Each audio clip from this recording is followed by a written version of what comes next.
একসময় পাসপোর্টে পাকিস্তানের সিল থাকলে ইউরোপ আমেরিকার ভিসা পাওয়া দুঃস্বপ্ন। আজ সেই পাকিস্তানকে ঘিরেই নতুন হিসাব কষছে ব্রাসেলস, ওয়াশিংটন এবং ইউরোপীয় ইউনিয়ন। আদলে কি বদলালো, নাকি বদলেছে শুধু স্বার্থের খাতা? আন্তর্জাতিক রাজনীতি বড় বিচিত্র জিনিস। এখানে প্রেম কিংবা শত্রুতা কোনোটাই চিরস্থায়ী নয়। রাষ্ট্রের বেলায়ও নিয়মটা প্রায় একই।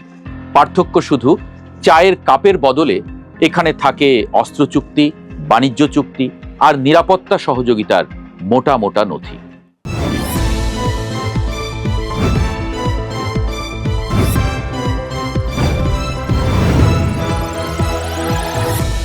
পাকিস্তানের গল্পটা ঠিক তেমনই।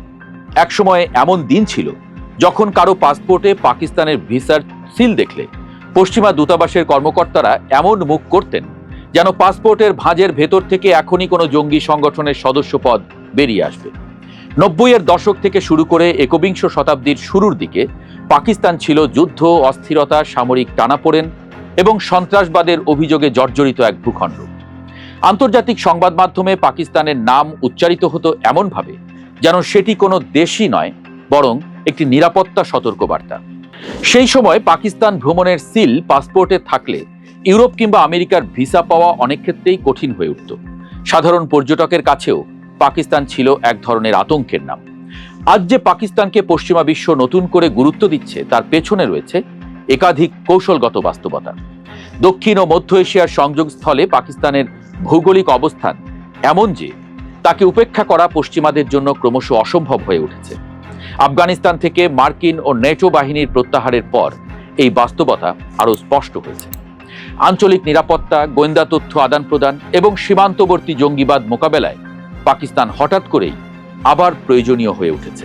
কারণ আন্তর্জাতিক রাজনীতিতে প্রয়োজনের চেয়ে বড় আদর্শ আর নেই। যে কারণে পাকিস্তানের সেনাবাহিনী ও গোয়েন্দা সংস্থার প্রভাব এখন পশ্চিমা নীতি নির্ধারকদের কাছে গুরুত্বপূর্ণ সম্পদ হিসেবে বিবেচিত হচ্ছে। বৈশ্বিক সন্ত্রাসবাদ দমন এবং আঞ্চলিক স্থিতিশীলতা রক্ষার প্রশ্নে পাকিস্তানকে পাশ কাটিয়ে কোনো সমীকরণ দাঁড় করানো কঠিন। এদিকে পাকিস্তানের অভ্যন্তরীণ নিরাপত্তা পরিস্থিতির উল্লেখযোগ্য উন্নতি হয়েছে। পর্যটন খাত নতুন করে প্রাণ ফিরে পেয়েছে। আন্তর্জাতিক ক্রিকেট সহ বড় বড় ক্রীড়া এবং সাংস্কৃতিক আয়োজন সফলভাবে সম্পন্ন হয়েছে। যে দেশ একসময় বিদেশি খেলোয়াড়দের কাছে ভয়ঙ্কর গন্তব্য ছিল, আজ সেখানে আন্তর্জাতিক ইভেন্ট আয়োজন নিয়ে আগ্রহ বাড়ছে। ফলে যে পাকিস্তানকে একসময় ঝুঁকিপূর্ণ মিত্র বলা হতো, আজ সেই পাকিস্তানই পশ্চিমাদের অন্যতম কৌশলগত ভরসাস্থল হয়ে উঠছে। ঠিক এই সময়ে ইউরোপের কৌশলগত পরিবেশও দ্রুত বদলাচ্ছে। ইউক্রেনে রাশিয়ার যুদ্ধ, মধ্যপ্রাচ্যে অস্থিতিশীলতা, লোহিত সাগরের নিরাপত্তা সংকট এবং বৈশ্বিক সরবরাহ ব্যবস্থা নিয়ে নতুন উদ্বেগ ইউরোপীয় ইউনিয়নকে তার বৈশ্বিক অংশীদারত্ব নতুন করে মূল্যায়ন করতে বাধ্য করছে। এর সঙ্গে যুক্ত হয়েছে আরেকটি বড় প্রতিযোগিতা, ইউরোপীয় ইউনিয়নের গ্লোবাল গেটওয়ে উদ্যোগ এবং চীনের বেল্ট অ্যান্ড রোড ইনিশিয়েটিভ বা BRI এর মধ্যকার প্রতিদ্বন্দ্বিতা। ইউরোপ একই সঙ্গে বৃহত্তর কৌশলগত স্বায়ত্তশাসন অর্জনের চেষ্টা করছে। ফলে এশিয়া, উপসাগরীয় অঞ্চল এবং ইউরোপকে সংযুক্ত করতে পারে এমন দেশগুলোর গুরুত্ব স্বাভাবিকভাবেই বেড়ে গেছে। আর সেই তালিকার উপরের দিকেই রয়েছে পাকিস্তান।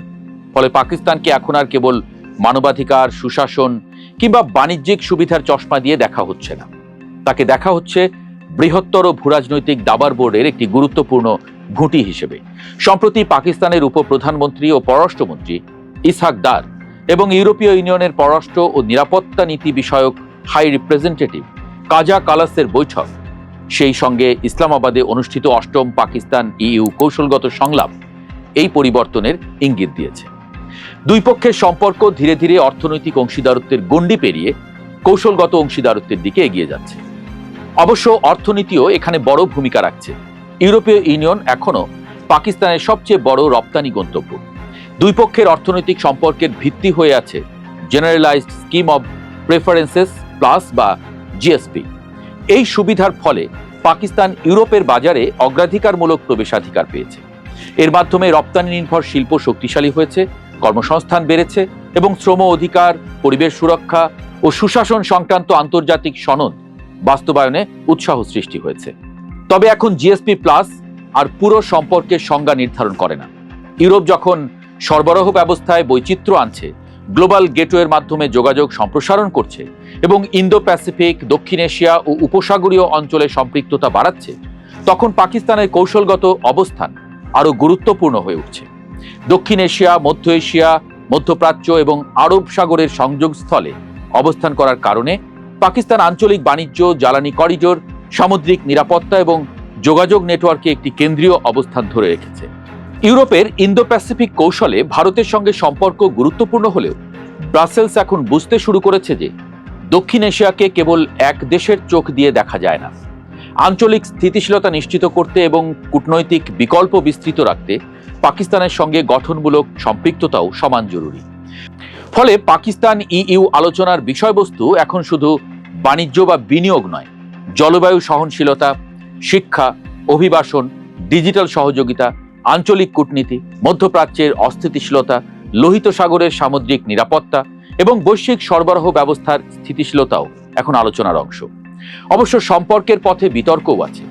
ইউরোপ এখনো গণতন্ত্র, সাংবিধানিক স্বাধীনতা ও মানবাধিকারের প্রশ্নকে গুরুত্ব দেয়। পাকিস্তানও নীতিগতভাবে এসবের সঙ্গে একমত। তবে ইসলামাবাদের বক্তব্য হলো তাদের গণতান্ত্রিক বিকাশকে নিরাপত্তা বাস্তবতা, সাংবিধানিক বিবর্তন এবং আর্থসামাজিক প্রেক্ষাপট বিবেচনায় নিয়েই মূল্যায়ন করা উচিত। পাকিস্তান মনে করিয়ে দেয় যে গত 2 দশকে দেশটিতে সংবিধান সম্মত উপায়ে একাধিকবার ক্ষমতার পালাবদল হয়েছে, প্রতিদ্বন্দ্বিতাপূর্ণ নির্বাচন অনুষ্ঠিত হয়েছে, বিচার বিভাগ সক্রিয় রয়েছে, গণমাধ্যম প্রাণবন্ত এবং নাগরিক সমাজের অংশগ্রহণও বেড়েছে। তবে একই সঙ্গে দেশটি দীর্ঘ 2 দশকের বেশি সময় ধরে সন্ত্রাস বিরোধী অভিযান চালিয়েছে। এর জন্য মানবিক, অর্থনৈতিক এবং প্রাতিষ্ঠানিকভাবে বড় মূল্যও দিতে হয়েছে। আফগানিস্তানে তালেবানের ক্ষমতায় ফেরার পর সীমান্ত পারের জঙ্গিবাদ নিয়ে উদ্বেগ আরও বেড়েছে। পাশাপাশি অনিয়মিত অভিবাসন, সন্ত্রাসবাদ, সংঘবদ্ধ অপরাধ এবং আঞ্চলিক যোগাযোগের উপরও এর প্রভাব পড়ছে। এই সমস্যাগুলো এখন আর শুধু পাকিস্তানের সমস্যা নয়, ইউরোপের নিরাপত্তা এজেন্ডারও অংশ হয়ে উঠছে। এখানে দুই পক্ষের বিতর্ক এবং মিল দুটোই আছে। পাকিস্তান বলছে নিরাপত্তা বাস্তবতা বিবেচনা করতে হবে, ইউরোপ বলছে দীর্ঘমেয়াদী স্থিতিশীলতার জন্য গণতন্ত্র ও মৌলিক অধিকার অপরিহার্য। বাস্তবতা হলো নিরাপত্তা আর গণতন্ত্রকে আলাদা করা যায় না। শক্তিশালী গণতান্ত্রিক প্রতিষ্ঠান ছাড়া টেকসই নিরাপত্তা সম্ভব নয়। আবার নিরাপত্তাহীন পরিবেশে গণতন্ত্রও বিকশিত হতে পারে না। তাই আজ পাকিস্তানের গুরুত্ব শুধু মানচিত্রে তার অবস্থানের জন্য নয়, এর সঙ্গে যুক্ত হয়েছে সন্ত্রাসবাদ মোকাবেলার অভিজ্ঞতা, অভিবাসন ব্যবস্থাপনা, সমুদ্রপথে প্রবেশাধিকার এবং আঞ্চলিক যোগাযোগ ব্যবস্থায় ক্রমবর্ধমান ভূমিকা।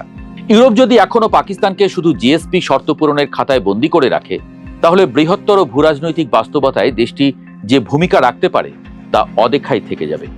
তবে সব মিলিয়ে ছবিটা পরিষ্কার। ইউরোপ যখন দীর্ঘস্থায়ী অস্থিতিশীলতার নতুন যুগে প্রবেশ করছে, তখন পাকিস্তানের কৌশলগত গুরুত্ব কমছে না, বরং বাড়ছে। আগামী দিনের ইউরোপ পাকিস্তান সম্পর্ক নির্ধারিত হবে শুধু শুল্ক সুবিধা বা বাণিজ্যিক লাভ দিয়ে নয়, বরং দুই পক্ষ নিজেদের অভিন্ন কৌশলগত স্বার্থ কতটা উপলব্ধি করতে পারে তার উপরে। আর যদি ব্রাসেলস ও ইসলামাবাদ সেই অভিন্ন স্বার্থকে স্থায়ী রাজনৈতিক অবস্থায় রূপ দিতে পারে, তাহলে সম্পর্কটি কেবল সফল বাণিজ্যিক অংশীদারত্বেই সীমাবদ্ধ থাকবে না, বরং ইউরোপ ও দক্ষিণ এশিয়ার মধ্যে সবচেয়ে গুরুত্বপূর্ণ ভূরাজনৈতিক সেতুগুলোর একটিতে পরিণত হবে।